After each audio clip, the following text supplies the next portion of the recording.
gente vai iniciar, né, iniciar, dar continuidade ao trabalho e continuidade também ao comentário que a gente estava fazendo, que a gente fez na semana passada.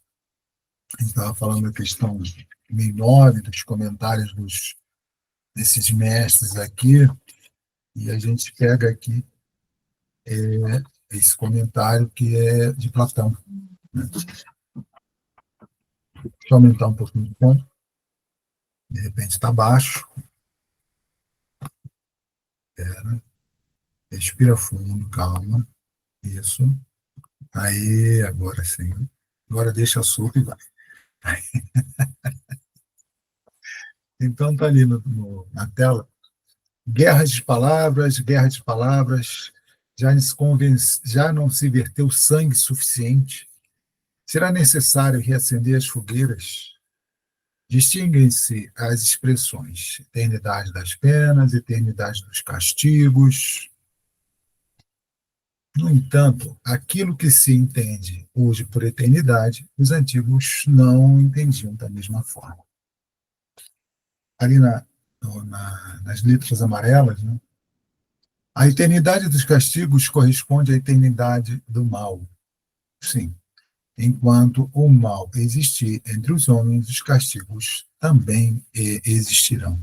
É interessante, né? Enquanto existir a ignorância, enquanto existir isso, haverá sempre uma ideia, uma intenção de uma pena, de um castigo eterno.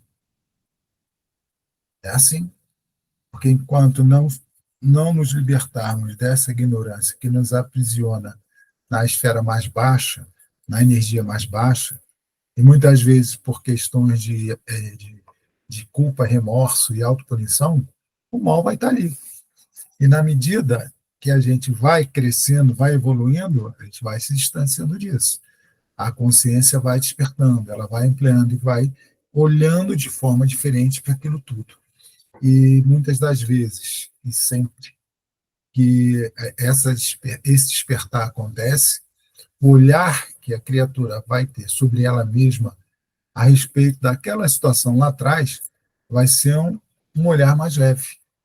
E olhar para ela mesma, para as suas atitudes no passado, não trarão um sentido de condenação nem de punição, mas de entendimento, de refazimento de si mesmo. Então, é nesse sentido relativo que se deve interpretar os textos sagrados. A eternidade das penas é, portanto, apenas relativa e não é absoluta. Dia virá em que todos os homens se revestirão pelo arrependimento, a roupagem da inocência, e nesse dia não mais haverá gemidos e ranger de dentes. É, é aquela coisa, né? É eterno enquanto dura, posto que é passageiro, é chama. Então, enquanto durar a minha ignorância, o meu entendimento, a minha percepção de castigo e pena vai durar. E quando eu consigo romper com esse círculo vicioso, naturalmente eu vou me distanciando disso. A razão humana é limitada, é verdade, mas tal qual representa um presente de Deus e com a ajuda da razão, não haverá um só homem de boa fé que compreenda de outro modo, eu sei que é modo, a eternidade dos castigos. Não é? Então, claro, a nossa razão é limitada, sim, às nossas possibilidades de entendimento e crescimento, ao momento que a gente está vivendo hoje, está alcançando de maturidade espiritualmente falando. Mas, mesmo assim, são presentes de Deus. Né? Então, com o auxílio do entendimento dessa razão, mais lá na frente, todos aqueles que alcançarem esse distanciamento que eu estou falando, né, da sensação de punição, de pena e tal, vão olhar para isso de uma forma bem tranquila. Ele está dizendo ali. Né? Então, a eternidade das penas, ela se dilui com esse entendimento. Castigos eternos? Como? Teríamos que admitir, então, que o mal fosse eterno. Isso é interessante. Eterno, quem é que a gente sabe? Só o incriado. Deus é eterno. O resto é a partir de, certo? Só Deus é eterno e não poderia ter criado o mal eterno, obviamente. Se Deus é fonte de amor, só falar do amor, tudo mais será dado, né? Se Deus é fonte de amor, como é que essa fonte, ao mesmo tempo, pode criar algo que seja o oposto, algo que coloque esse amor em xeque, ou essa bondade, né, em xeque? Não é possível. Então, você teria duas forças opostas competindo o tempo todo. Não faz sentido. Quando a gente começa a ampliar o entendimento, não faz sentido nenhum.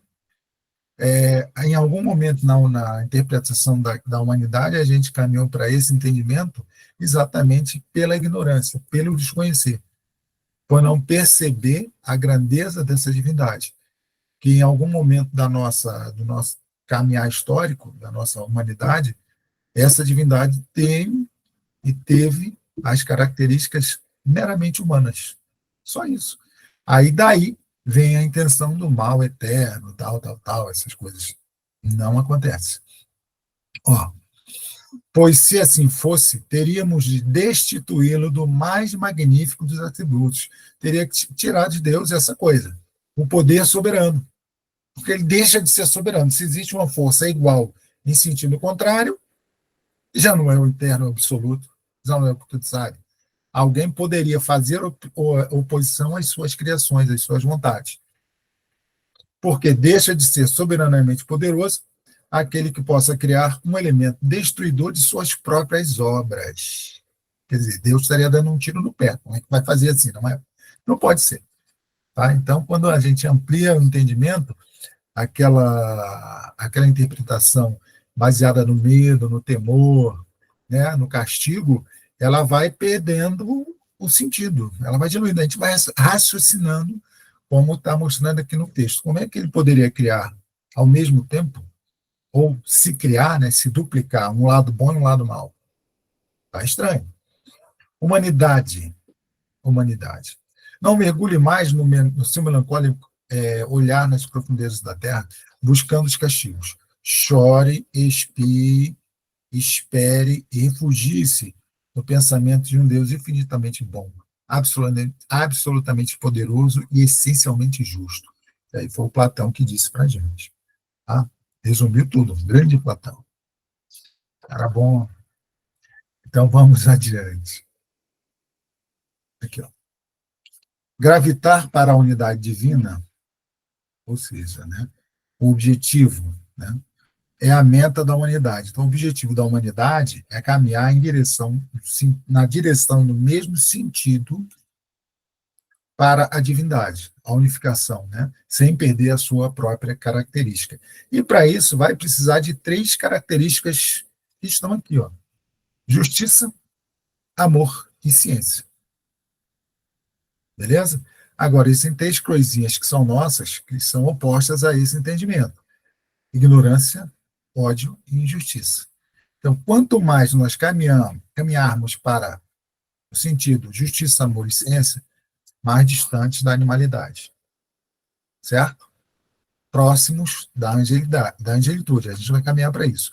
Agora, se o quanto mais permanecermos na ignorância, vibrando no ódio e achando que as injustiças estão aí para nos punir, mais distantes da angelitude, mais próximos da animalidade. Então, essas três características são importantes para que a gente possa dar esse passo além.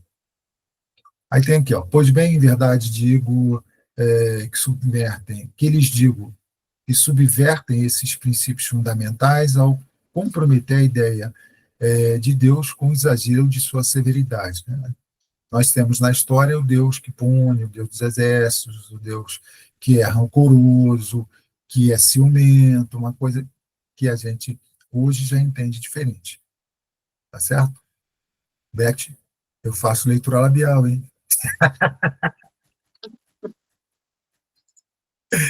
Eu falei que não combina, simplesmente não combina com a ideia de Deus, né? Não combina, não combina. Então, hoje a gente pode olhar para esse cara, não tem sentido isso, como é que pode? Como assim? Mas Né? lá atrás nós não tínhamos essa ideia. Perfeitamente. Não tínhamos avançado tanto quanto avançamos hoje. Avançamos, vamos avançar mais. Né? E essa ideia da divindade ela vai tomar um outro aspecto também. Já está até na questão número 1 do Livro dos Espíritos. Tá certo? Mas antes nós não tínhamos isso. E a gente vai precisar amadurecer um pouco mais ainda. Faço leitura labial, só para você saber. Né? Comprometem-na duplamente ao deixarem penetrar no espírito da criatura a ideia de que ele possui mais de uma. Possui mais clemência, mansuetude, verdadeira justiça do que costumam atribuir ao ser infinito. Até mesmo destroem a ideia de inferno, tornando-a ridícula e inadmissível às suas crenças. Lembrando que hoje a ideia de céu e inferno está mais ligada no entendimento que está mais adiante a uma questão de estados de consciência. Né? Nós, enquanto espíritos imortais, nos colocaremos de um lado ou de outro, numa situação ou na outra, dependendo daquilo que gravita em torno dos nossos sentimentos, pensamentos e atitudes, da forma como a gente se posta diante da vida. Aí a gente vai estar no inferno, está no céu, tá? São situações. E aí, ali embaixo, acreditem, irmãos, em Deus e em Jesus Cristo. Creiam-me ou se resignem a deixar perecer entre as suas mãos todos os seus dogmas, para não permitir a sua alteração, ou então verifique-os, abrindo-os aos benefícios, olha, benéficos eflúvios que os bons espíritos espargem nesse momento sobre eles. Então, a espiritualidade superior está o tempo todo dando uns toques, está o tempo todo sugerindo, o tempo todo mostrando caminhos, respeitando, obviamente, a nossa ideia de querer ou não. Tá? E aqui embaixo, no meio, ao persistir nessa mitologia apavorante, incentivam a incredulidade, mãe de toda a desorganização social, que é mentira. Né? Eis porque tremo ao ver toda uma ordem social abalada, ruindo sobre as próprias bases por falta de sanção penal. Homens de fé ardente e viva, vanguardeiros do dia da luz, ao trabalho. Né? Arregaça as mãos, vai ao trabalho, põe a mão do arado, não olha para trás. Não para manter fábulas atualmente descreditadas, mas para reavivar, revitalizar a verdadeira sanção penal sob as formas correspondentes aos seus costumes e às luzes de sua época. Lembra que isso aqui é 1857. Tá no Livro dos Espíritos. A gente fala da atualidade para ele aqui é nessa época. Então a gente já caminhou um pouquinho mais, já tem um entendimento um pouco mais dilatado. Quem é com efeito o culpado? Aquele que, por um desvio, por um falso impulso da alma, afasta-se da meta da criação, que consiste no culto harmonioso do belo e do bem, idealizados pelo arquétipo humano, pelo homem-deus, Jesus Cristo. Quem é o culpado, de fato? Né? O cara deu uma vaciladinha, aí já era. Vamos lá. Qual será o castigo? É a consequência natural, derivada desse falso impulso. Uma inexorável soma de dores necessárias para fazê-lo desgostoso de sua deformidade, pela prova do sofrimento. No amarelo. O castigo, a penalização, a responsabilização, é o aguilhão que estimula a alma pela amargura a voltar-se sobre si mesma e retornar ao caminho da salvação. O objetivo do castigo não é outro senão da reabilitação. Então, o castigo aqui é a responsabilidade que a criatura, quando ela desperta um pouquinho a consciência, ela se torna responsável por tudo que ela fez, cada um de acordo com as suas obras. Não é um castigo imposto, mas é algo que a criatura vai perceber, caramba, eu preciso arrumar aquilo ali.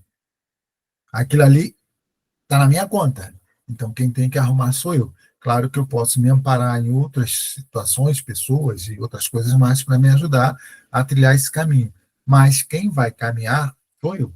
Eu posso ter auxílios, orientações, tudo que vai me ajudar a encontrar o caminho de volta sobre mim mesmo. Tá? Querer que o castigo seja eterno por uma falta que não é eterna é negar-lhe toda a razão de ser. Tá? Se a falta não é eterna, o castigo também não é. Se o castigo não é eterno, a falta também não será. Porque aí vai contrariar de novo aquela situação de Deus Pai, Deus amoroso, Deus bom. Ó, em verdade, lhes digo, basta de colocar em paralelo na eternidade o bem, a essência do Criador, com o mal, a essência da criatura. Veja, Criador e criatura, não dá nem para... Minha amiga, não dá para comparar. Criador está zilhões, já passou de anos-luz. Né? Aí quando você coloca a criatura ali, não dá. Quer dizer, o mal está na ignorância da criatura, não na essência do Criador.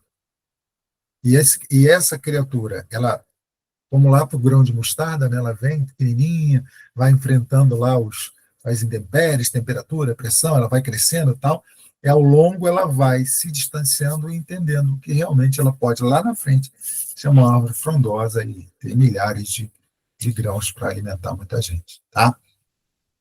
Então, afirmem ao contrário, ó, o abrandamento gradual dos castigos e das penas pelas transmigrações e consagração, pelas reencarnações, pelas possibilidades de retornar aqui, a transmigração da alma, né? E consagrarão pela razão unida ao sentimento à unidade divina. Beleza? Paulinho Apóstolo. Vai. Acho que está acabando. Beleza. Desejar estimular o homem ao bem e desviá-lo do mal, pelo engano das recompensas e o temor dos castigos, melhor. Deseja-se eliminar o homem. Volta lá. Deseja-se estimular o homem ao bem e desviá-lo do mal pelo engano das recompensas e o temor dos castigos. Mas se esses castigos são apresentados de maneira que a razão se recusa a crer, não terão sobre ele nenhuma influência. Se ele já está um pouco mais consciente de que ele é herdeiro de si mesmo, aquelas penalidades, aqueles castigos anteriores que foram apresentados de formas terríveis e torturantes, fogo, caldeirão, tal, aquilo já não sensibiliza o cidadão e não faz com que ele mude de atitude, aquilo é ridículo para ele. E se lhe apresente, ao contrário, futuro de uma maneira mais lógica, e ele não recusará. A doutrina espírita lhe dá essa explicação, porque ela amplia o entendimento. Ela trabalha com livres pensadores que podem questionar qualquer coisa. A doutrina da eternidade das penas, em sentido absoluto, faz do ser supremo um Deus implacável. Já falamos isso. Seria ilógico dizer-se de um soberano que ele é muito bom, muito benevolente, muito indulgente e que apenas quer a felicidade daqueles que o rodeiam, mas que ao mesmo tempo é ciumento, negativo, inflexível e em seu rigor, que pune com suplício máximo grande maioria de seus filhos por uma ofensa ou uma infração de suas leis. Um detalhezinho que ela vai eternamente ser penalizado e não vai ter nenhuma forma de remissão. Mesmo que tenham falhado para a gente conhecê-los, né? Não seria isso uma contradição? Ora, Deus pode ser menos do que seria mono, né? Comparando lá a divindade com a criatura, beleza? Vamos lá, então. Para fechar, ó, outra contradição aqui, ó, apresenta-se aqui. Visto que Deus sabe tudo, saberia, portanto, ao criar uma alma que ela falharia. Ela, desde sua formação, né, estaria destinada à infelicidade eterna. Isso é possível? Racional? Dá para Deus criar algo que não vai ter jeito mesmo? Contraria a bondade. Né? Com a doutrina das penas relativas, tudo se justifica. Olha que bacana. Deus sabe, sem dúvida, que ela falharia, porque ela começa sem nada saber, sem nada conhecer. Então, o falhar é de acordo com o momento que ela está vivenciando, o andar dentro do progresso. Então, ela vai falhar em algumas coisas. Óbvio, ela está aprendendo. Mas, a partir do momento que ela aprende, ela se refaz e não volta a errar. Vai e não erra de novo para que não aconteça algo pior. Se a gente ouviu isso e entendeu, a gente vai tentar o tempo todo ficar esperto para não cometer os mesmos erros, né? Aqui, ó. Mas lhe daria meios de esclarecer-se por sua própria experiência. Vai lá. e mesmo por suas faltas. É necessário que ela expie os seus erros para estar mais bem firmada no bem. Mas a porta da esperança jamais lhe será fechada. Nunca. E Deus fez depender o momento da sua libertação dos esforços que fizer para o atingir. Então, meu amigo, é cada um de acordo com as suas obras. Você tem todas as possibilidades, todas as oportunidades, milhares de encarnações, você está aí, ó.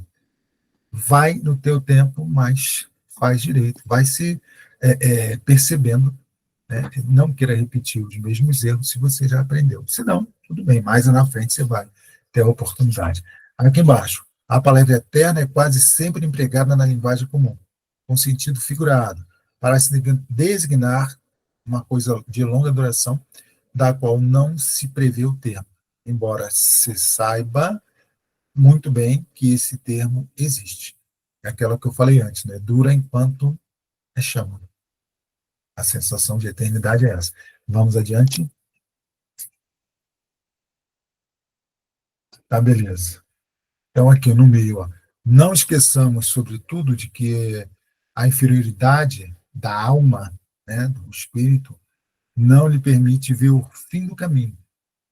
E esse espírito acredita que vai sofrer eternamente e que o que é para ele é uma opressão. Ele não tem o alargamento da percepção pela sua inferioridade. Então, qualquer coisa que seja de penalidade para ele se torna uma eternidade, porque ele não consegue ver o final do caminho. Tipo, tudo vai passar.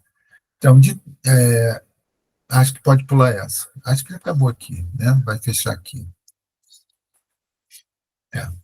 Ó, a respeito, esse finalzinho aqui, ó, a respeito mesmo de sua duração, certos teólogos começam a admiti-las, no sentido restritivo que indicamos anteriormente, e que pensam que, com efeito, a palavra eterno pode se referir às penas em si mesmas, como consequências de ele não na sua de que ele não na sua aplicação a cada indivíduo. É eterno porque eu sinto em mim e eu não consigo perceber o final disso tudo. Eu fico remoendo aquilo ali.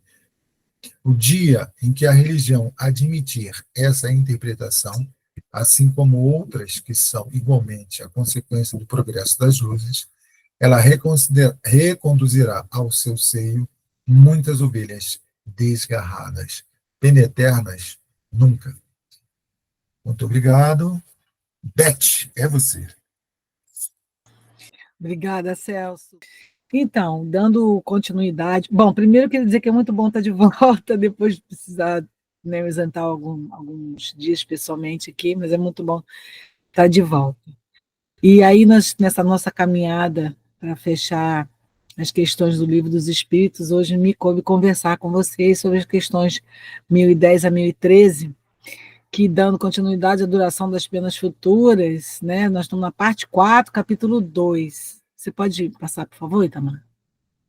A questão 1010, ela, né, dá continuidade a essas questões aí que o Celso estava falando agora das imagens de inferno, de purgatório, dessas coisas que povoam a mente, né, do homem, que na época, principalmente na época que Kardec escreveu, juntou as questões, fez as suas pesquisas, montou o Livro dos Espíritos, né, essas ideias não estavam muito fortes, embora já começassem a ser questionadas, como a gente viu ali, né, trazendo tantos argumentos lógicos aqui para a gente, né, além dos filosóficos, a gente já percebe que há uma quebra nessas ideias.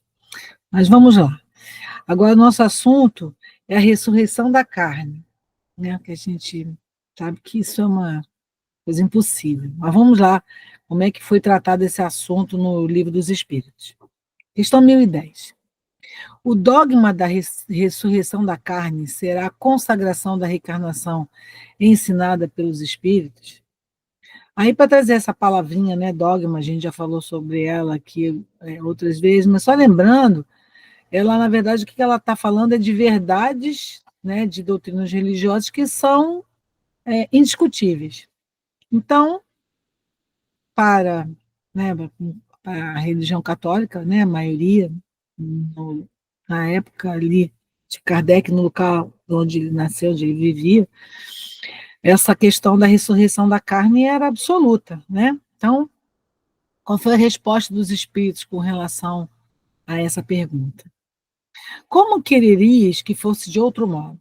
Ou seja, tem que vai ser provado, né, que isso não existe. Conforme que isso não existe, não, que na verdade isso foi uma alegoria, deixa eu até me corrigir aqui para não existe a ressurreição, mas na verdade a reencarnação é a palavra ressurreição foi usada como uma alegoria, como uma ideia, porque naquela época, né, na época de Jesus, as pessoas não tinham conhecimento para entender o que seria essa reencarnação, essa nossa volta à pátria espiritual e depois renascer e renascer com outro corpo, com uma outra personalidade, né? Então, voltando aqui à resposta. Como quererias que fosse de outro modo? Conforme sucedem com tantas outras, estas palavras só parecem despropositadas no entender de algumas pessoas, porque as tomam ao pé da letra. Se você pegar o pé da letra, a pessoa voltaria como ela está, né, nessa encarnação dela, voltaria com esse mesmo corpo.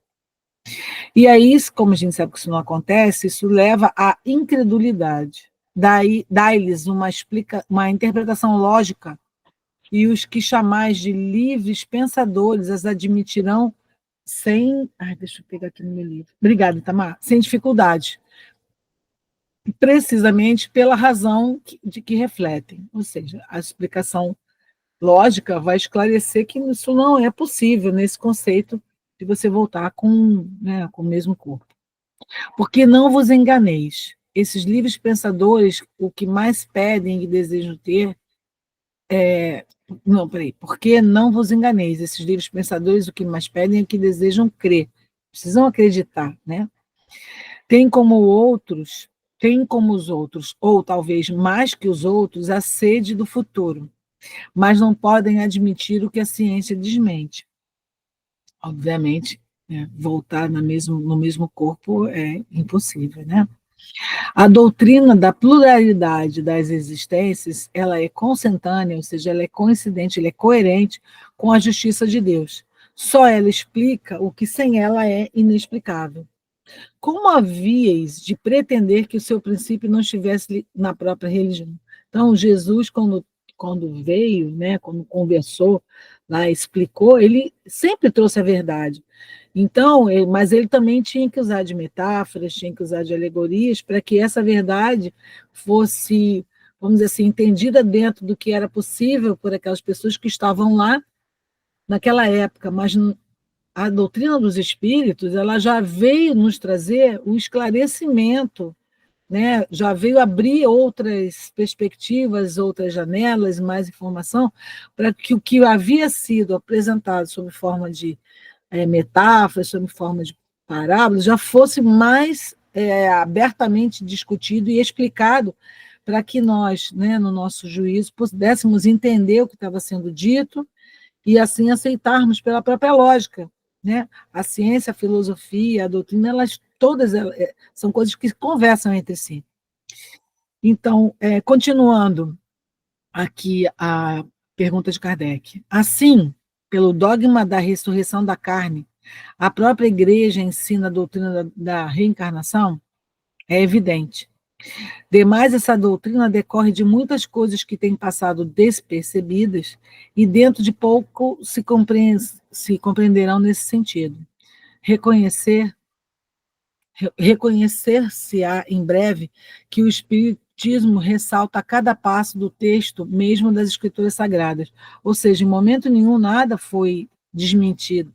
Na verdade, foi colocado uma luz para que o nosso entendimento, né, se fizesse mais amplo do que estava, né, nas palavras de Jesus, no que os evangelhos trouxeram para a gente, e com a complementação dessas informações que vieram dos espíritos, no livro dos espíritos e nas outras obras de Kardec. Né? Os espíritos, portanto, não vêm subverter a religião como alguns o pretendem. Eles vieram esclarecer, na verdade. Né? Vêm, ao contrário, confirmá-la, sancioná-la.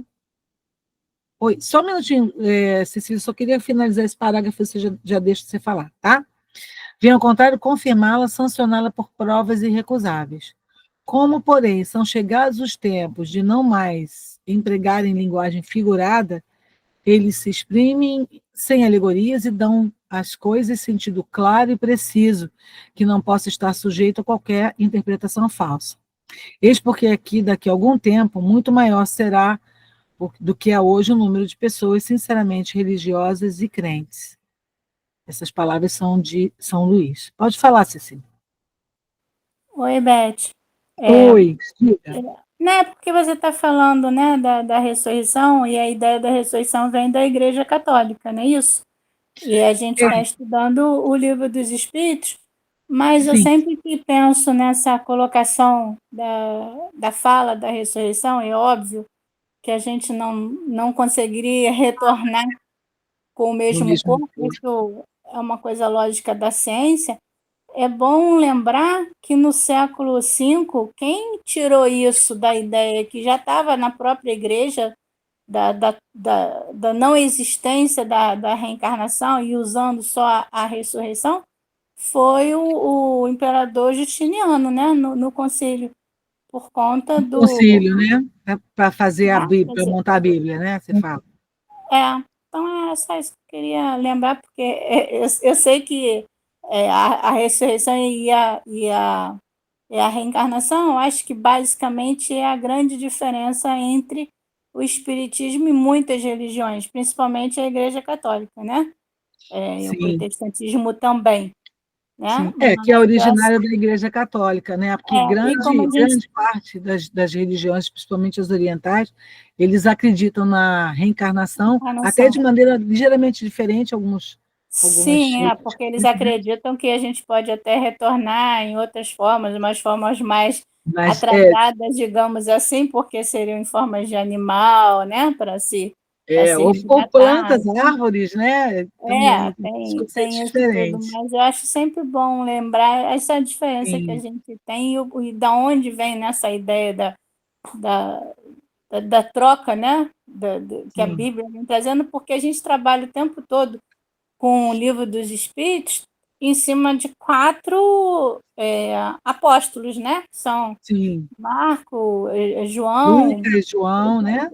São só 4, quer dizer, e quando Jesus teve 12, eu sempre fico querendo descobrir onde estão as falas dos outros 8, né? Que é para ver se a gente consegue fazer unanimidade, digamos assim.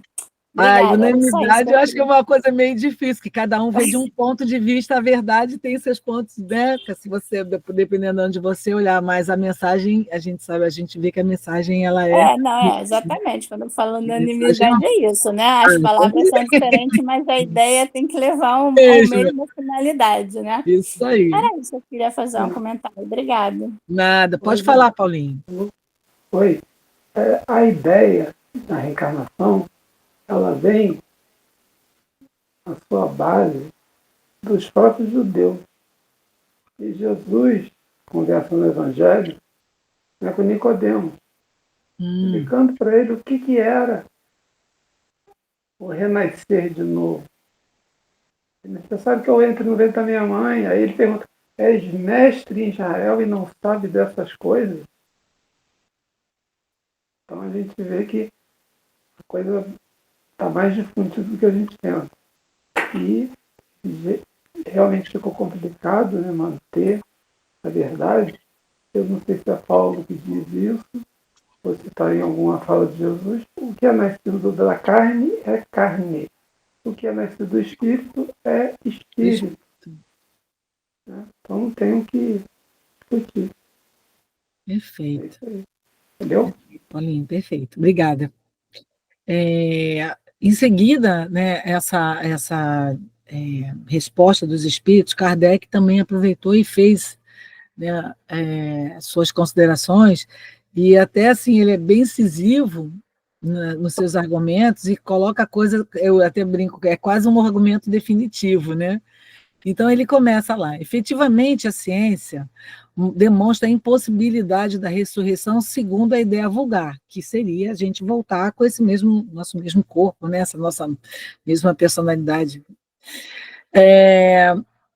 se os despojos, aí ele começa argumentando, né? Se os despojos do corpo humano se conservassem homogêneos, embora dispersos e reduzidos a pó, ainda se conceberia que pudessem reunir-se em um dado momento. Quase uma coisa miraculosa, mas vamos lá, que a gente pudesse, os nossos átomos, moléculas, pudessem se fundir de novo e a gente voltar, né? As coisas, porém, não se passam assim. O corpo é formado de elementos diversos, a gente pode até falar em átomos diversos, que vão falar, fala em oxigênio, hidrogênio, nitrogênio, que era o azoto era o nome antigo do nitrogênio, carbono e etc.